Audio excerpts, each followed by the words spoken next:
ربي سبحانه وتعالى قرآن كيستي رسولنا صلى الله عليه وسلم حديث كيستي الله تكما قد إنساني دبتن تكما أمة مسلمة يو هنجرة واني تكا أكا هنجرة بيكا ماذا ربي تكون واتازي آمين ربي تكون واتازي آمين أبو ربي تكون واتازي آمين أما قا أمة خينا ربي سبحانه وتعالى بيجتس ألتس بكهون دتو Oromoo teenya tokko taasisee Rabbiin subhaanahu wa ta'ala deemaa jiranii fiixa Rabbi habas. آمين Aboo feetanii.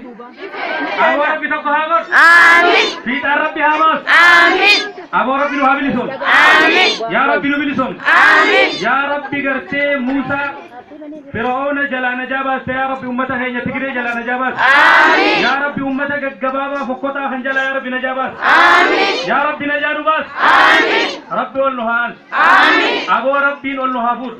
آمين Aboo diin qabanne islaamummaan bareennaa yaa Rabbi ummata diin hin qabne kana nurratti sallatte yaa Rabbi nurraa buus. آمين Aboo gahee Rabbi nurraa haa buus.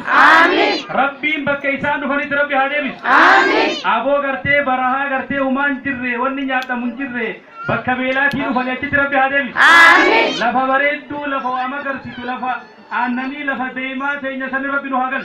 آمين Yaa Rabbi nu gal. آمين Lamin hajawee jira keessa. Hin jirruni. Yaa Rabbi nu gal.